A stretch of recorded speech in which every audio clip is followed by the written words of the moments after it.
Hey guys, Gijoe here. Welcome back to my bunker in Atlanta, Georgia. And today I want to talk to you about my custom Russian infantry I got from Pegasus. Now the box you see before you is the Russian infantry in great coats,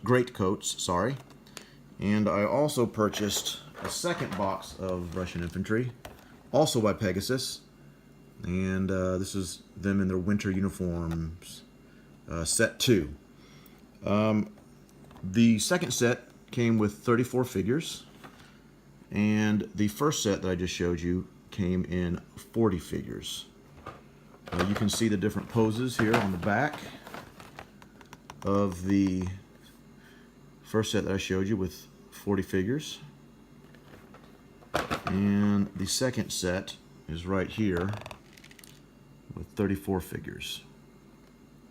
These are the ones that General Hand Grenade recommended to me and that he has in his videos, and so I thought I would show you how I put these together. Now they do require some assembly, and what I'm going to do right now is I'm going to go to a video that I've already made showing you how I assemble one of these pieces, and we'll go to that now, and then I'll come back to you here in just a second.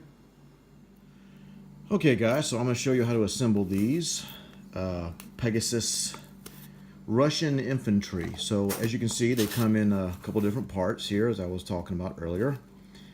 And I'm just going to simply clip this off of here. Okay, so let me do that real quick. So it's kind of tight, so you have to get some little cutters here. All right, now after that you got to make sure to grab the arm that's associated with it right afterwards, like this, because if you don't, you might get confused and not realize which arm goes with which one, because as you can see there's lots of arms on here. So alright, so I've got the guy clipped off, I have the arm clipped off as well. I'm going to take this little piece off here, little piece of plastic. And the next thing I do is I take the bottom, and I'm going to kind of make sure that these little areas where I clipped it off the strand, that's kind of level a little bit. Scrape that off. It's fairly smooth. Now I'm going to sand it.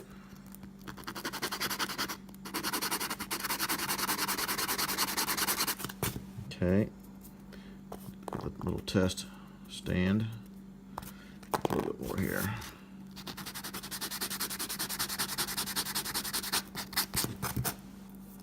Okay. Alright, so you'll do that. And then the next thing is you're going to glue the hand, or the arm rather, into that little socket. So you can see the hole. The arm has a little pin, or a little notch that you can see, and you're simply going to slide that in there. Kind of do a test fit. See how that's going to fit. Now the glue I'm using is this glue right here. Actually it's thin cement actually, and I use this in my railroad models for buildings and such, and this is very quick drying, so this works great. So what I like to do is I'll put a little dab right here where that connects, and that already starts to meld. So I'm still going to move around a touch, and then I'll put maybe a dab here. What that'll do is that'll at least get something in there.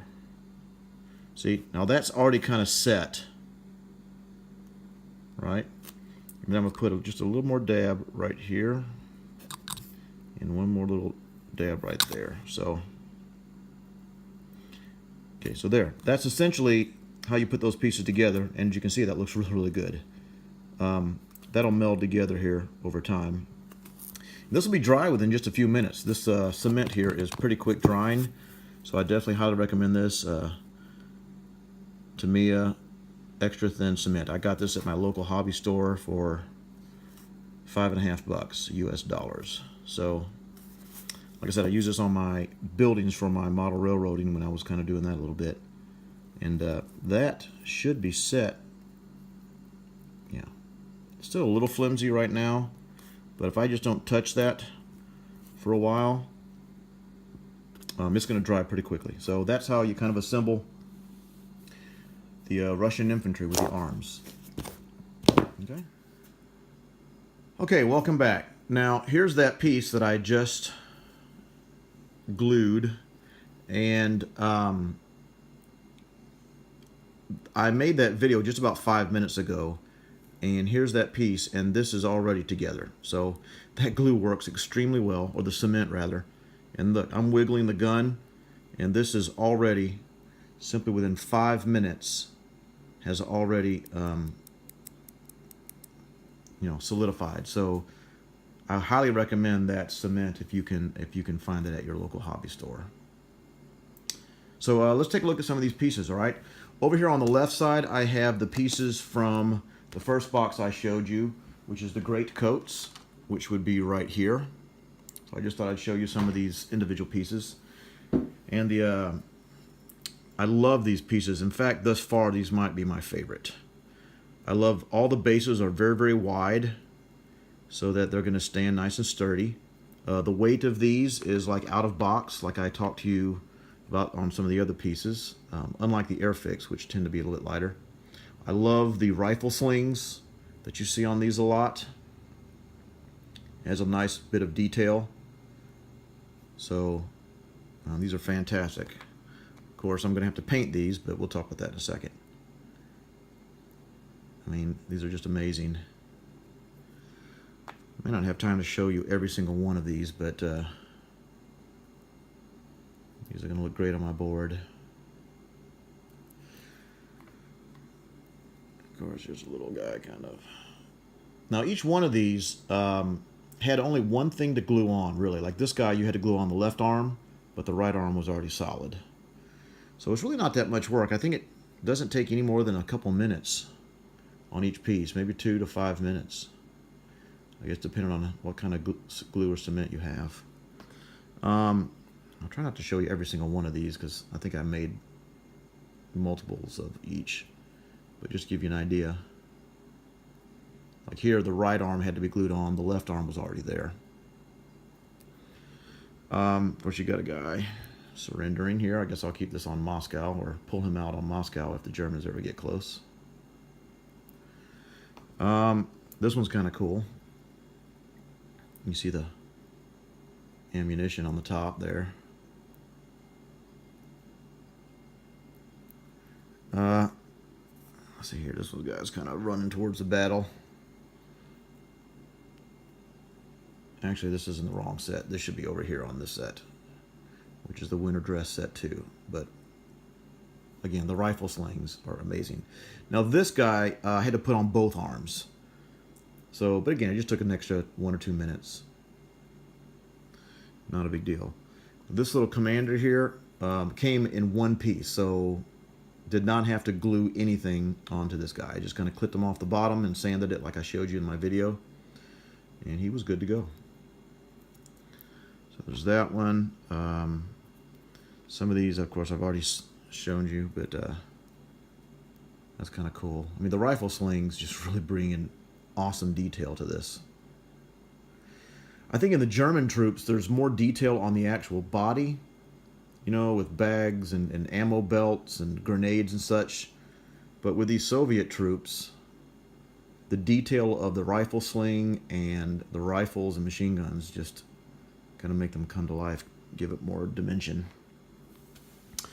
And there may be a couple others in here that I haven't shown you, but I don't necessarily have to show you every single piece. See that? Very, very cool. Over here on the right are the, well, ignore the Germans there. On the right, these are the box of the winter dress set number 2. And they've got little different hats as opposed to helmets. You can see those like winter flaps where the ears, where the flaps come down over the ears if they want. That's kind of cool.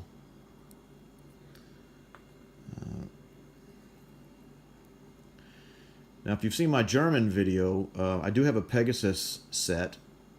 See, that's a little more detailed on the body right there. But I do have a Pegasus set of Germans, and for some reason, they all came in one piece. I didn't have to glue anything together, which was kind of cool. But they don't have the rifle slings and all this like the Russians do, so I think I had to glue both arms onto this one as well. I can tell you.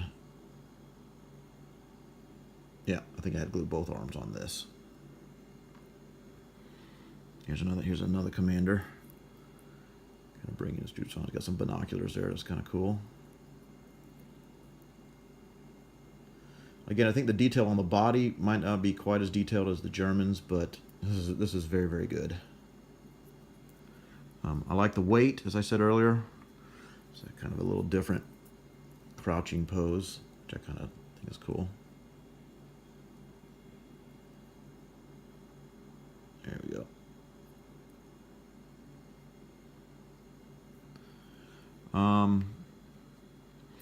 Anyways, here's a guy laying down. I had to glue his head on. That was the only thing that needed to be glued on for some reason. Alright, so as far as paint is concerned, let me show you the out-of-box. And then the paints that I have for my Soviets. Now, I actually got two paints, and I'm not sure what I'm going to do yet. But here is the out-of-box color. And this is the paint that General Hand Grenade recommended. TS11. I haven't opened it yet. But as you can see, it's a little bit darker. His pieces look great on the board. So I might use if I use this, I might use a white primer underneath it so this doesn't go any darker than it is. But I haven't found, or I found this paint color. It's a little bit kind of metallic looking, but I think this is maybe closer to the actual out-of-box color.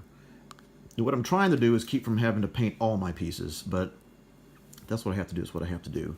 So as you can see, this is a little bit more, this is a little lighter, a little closer to this, and it's called Testors One Coat Lacquer, and it's called Root Beer. So what I'm going to do, before I go and paint these new custom infantry, I'm going to actually put primer on this out-of-box piece, and I'll probably do it to two out-of-box pieces. So I will probably prime both of these out-of-box pieces, and then I will paint one of them with the maroon color here that General Hand Grenade uses, and then the other one with this root beer color, and see which one I like best, because it's kind of hard to tell just looking at the can lid. So anyways, hope this helps, guys. We talked about the cement that I use. I showed you how to glue them together, and these are a great set, and I think these Russians might be my favorites thus far, if not those Germans. So might be like a neck and neck tie between the Soviets and the Germans as far as pieces. So hope this helps. Hope you enjoy it, and we'll see you next time. Okay, thanks.